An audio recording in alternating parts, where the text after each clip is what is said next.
ایک صحابی اللہ کے نبی کے پاس آئے، کہنے لگے ہلکت یا رسول اللہ، میں تو مر گیا اللہ کے رسول۔ آپ نے کہا کیا ہو گیا بھائی، کیا ہوا؟ غور سے سننا، بڑی اچھی بات بتا رہا ہوں، دیکھیے اسلام کیسا راستہ نکالتا ہے۔ اللہ کے رسول میں تو برباد ہو گیا۔ کہا کیا ہوا؟ کہا اللہ کے نبی روزے کی حالت میں اپنی بیوی سے ہم بستری کر لی، روزے سے تھا اور بیوی سے مل لیا۔ اللہ کے نبی نے سر پٹکا، یہ کیا کیا ہے، تمہیں معلوم نہیں تھا؟ معلوم تو تھا۔ پھر کہا میں سوچ رہا تھا کنٹرول کر لوں گا، لیکن وہ تھوڑا زیادہ معاملہ آگے بڑھ گیا اور میں۔ اللہ کے نبی نے کہا کہ چلو کفارہ ادا کرو۔ ہاں کر دیں گے۔ کیا ہے بتائیے تو؟ اللہ کے رسول نے کہا ایک غلام آزاد کرو۔ کیا؟ ایک غلام خریدوں اور پھر آزاد کروں؟ ہاں۔ کہا اللہ کے رسول پوری زندگی تو مجھے غلامی کرتے ہوئے ہو گئی ہے، مجھے تو خود آزاد کیا گیا ہے، میں کیسے کوئی غلام خرید پاؤں گا، میرے پاس اتنا نہیں ہے۔ آپ نے کہا دوسرا آپشن بھی ہے، اگر غلام آزاد نہیں کر سکتے ہو تو 60 روزے رکھو، 60 روزے مسلسل پے در پے، 60 روزے کنٹینیو لگاتار۔ کہتا ہے کتنے؟ اللہ کے نبی نے کہا 60، اور تمہاری بیوی ہو جائے گی۔ کہا اللہ کے رسول ایک روزے کا تو یہ حال ہے کہ کنٹرول نہیں کر پایا، بیوی سے مل لیا، آپ کہہ رہے ہیں 60؟ یہ بھی طاقت نہیں ہے میرے اندر، یہ بھی نہیں کر پاؤں گا پورا۔ اللہ کے رسول مسکرائے، اچھا یہ نہیں کر پاؤ گے؟ کہا تو ایک راستہ اور ہے۔ کہا کیا؟ کہا 60 مسکینوں کو کھانا کھلاؤ۔ کہتا ہے 60؟ کہا ہاں۔ 60 مسکینوں کو کہاں سے لاؤں؟ اللہ کے نبی نے کہا ایک بار میں 60 مسکینوں کو بلا کے کھانا کھلا دو، آج بلاؤ 60 کو کھلا دو، کل اپنی بیوی سے مل لو، تمہاری بیوی۔ یا طاقت نہیں ہے تو ایک مسکین کو روزانہ کھلاؤ، 60 دن کھلاؤ 60 مسکینوں کو، تو 60 دن تمہیں رکنا پڑے گا، جب تک 60 مسکین کھا نہیں لیں گے تب تک تم اپنی بیوی سے نہیں مل سکتے۔ اللہ کے رسول میرا حال تو یہ، صبح اٹھتا ہوں تو بھوکا اٹھتا ہوں، شام کو اگر کھا کے سوتا ہوں تو صبح نہیں ملتا، صبح کھا لوں تو شام کو بھوکا سوتا ہوں۔ ارے میرے تو گھر میں کھانے کو نہیں ہے، ہم 60 مسکینوں کو کہاں سے کھلا پاؤں؟ یہ بھی طاقت نہیں ہے میرے اندر۔ اللہ کے نبی نے کہا یہ بھی طاقت نہیں ہے، تو 3 ہی آپشن تھے، اب تو کوئی چوتھا آپشن ہے نہیں۔ تو کہا کہ پھر میرے لیے کوئی راستہ ہی نہیں، جب میرے تینوں کی طاقت نہیں ہے تو؟ اللہ کے رسول نے کہا اچھا رکو، تمہارے لیے میں صحابہ سے چندہ کرواتا ہوں۔ آپ نے ایسے ہی لوگ بیٹھے ہوئے تھے، صحابہ سے کہا اپنے بھائی کی مدد کرو بیچارے کی، اس نے ایسا کر لیا، اس کی کچھ مدد کرو، کپڑے سے، کھجور سے، یہ اپنے علاقے کے غریبوں میں بانٹ دے گا، وہی اس کا کفارہ ہو جائے گا۔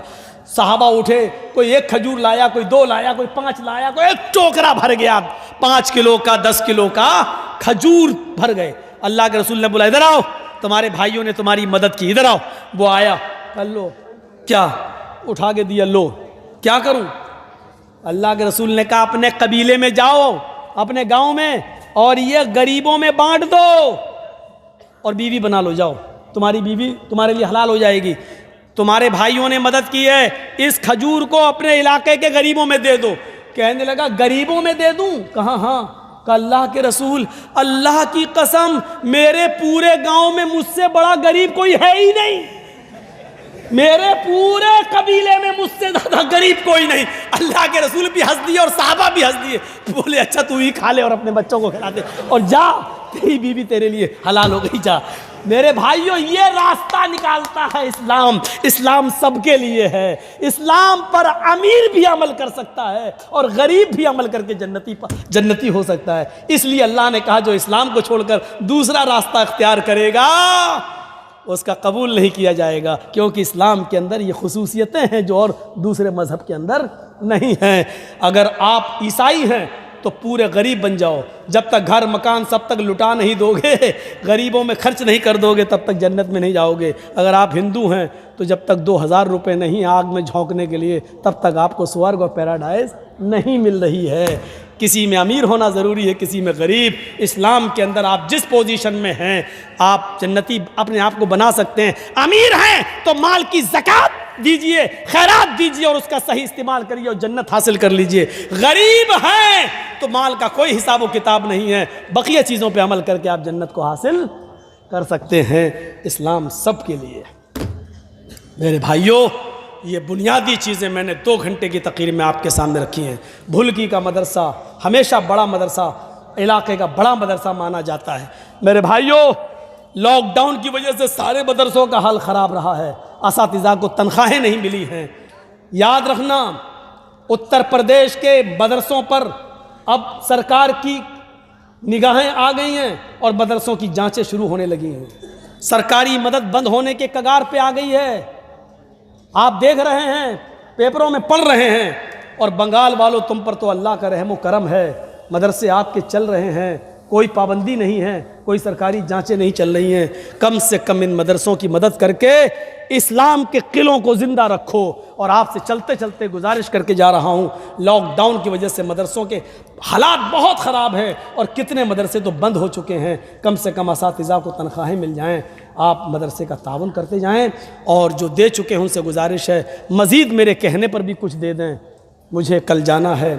اور ایک بات اور کہہ دوں کہ میرے پروگرام تھے 22 تاریخ سے لے کر آج تک، یہ جو ہے 28 فروری کا، یہاں تک پروگرام تھے، لیکن میں 22 23 24 25 26 ان پروگراموں میں میں شرکت نہیں کر سکا، جس میں 23 تاریخ کو جو گوا گاؤں میں پروگرام تھا اس میں بھی میں نہیں آ سکا، کیونکہ مجھے جلدی جلدی تاریخیں ملنے لگیں کورٹ سے۔ لاک ڈاؤن میں کورٹ کا آدیش یہ آیا کہ لاک ڈاؤن کے بعد جو کورٹ بند رہی 1 سال، اس کے بعد جو کھل رہی ہے تو اس کی پورتی کی جا رہی ہے، ہر 2 دن کے بعد ایک ڈیٹ مل جاتی تھی۔ تو میں ان ڈیٹوں میں پھنسا ہوا تھا، کیونکہ پہلے مجھے اپنے آپ کو سیو کرنا ہے، جلسے تو بہت ہوتے رہیں گے، اس لیے میں نے موبائل اپنا بند کر دیا تھا، کیونکہ ٹینشن کورٹ کا ٹینشن تھا میرے اوپر، اس لیے میں 22 سے لے کر 26 تاریخ تک کے جلسوں میں شرکت نہیں کر سکا۔ ہم بھی انسان ہیں، ہمارے اوپر بھی پریشانی آتی ہے، اور 26 کے بعد پھر ڈیٹ پڑ گئی 2 مارچ، اس لیے میں چلا آیا کہ 27 اور 28 کا پروگرام کر لوں، اور آج 1 ہو گئی ہے، میں باغ ڈورا بھاگ رہا ہوں، اور پھر مجھے کورٹ کی طرف جانا ہے، پھر تاریخ لینا ہے، اور اب انشاءاللہ لمبی تاریخ ملے گی۔ ہندوستان میں بس وہی ہے، تاریخ پہ تاریخ، تاریخ پہ تاریخ، تاریخ پہ تاریخ۔ ایک فلمی ڈائلاگ بھی ہے یہ، تو میرے بھائیوں آپ کے سامنے یہ بھی رکھ دیا، یہ فلمی ڈائلاگ ہو تو کیا ہوا، سچائی جہاں سے ملے لے لینا چاہیے۔ یہ سچائی پر حقیقت مبنی ہے، نہ فیصلہ کر رہا ہے، نہ چھوڑ رہا ہے، نہ سزا سنا رہا ہے، یہ عجیب مسئلہ ہے۔ بس آؤ، ایک ذہنی طور پر پریشان کرنے کی ایک عادت ہے جو ہندوستانی کورٹوں میں بنی ہوئی ہے۔ دعا کرو اللہ تعالیٰ مجھے اس مصیبت سے نکالے، نجات عطا فرمائے۔ یہی ایک کیس اب میرے اوپر رہ گیا ہے 54 کیسوں میں سے، دعا کرو اللہ مجھے اس کیس سے بھی نجات عطا فرمائے۔ اللہ تعالیٰ سے دعا ہے، اور آپ سے پھر گزارش کرتا ہوں کہ میں 5 منٹ بیٹھوں گا، 10 منٹ آپ اسٹیج پہ بھی لا کے دے سکتے ہیں، چادر گھوم رہی اس پہ بھی دے سکتے ہیں۔ بار الہ ہم تمام مسلمانوں پر رحم فرما، ہمارے ملک ہندوستان میں امن و شانتی پیدا فرما دیں۔ اے اللہ، بنگال میں چناؤ قریب ہے، اے اللہ اس سرکار کو بنگال کے اندر دوبارہ چن کر اس سرکار کو چن جو اس دیش کے لیے بہتر ہو۔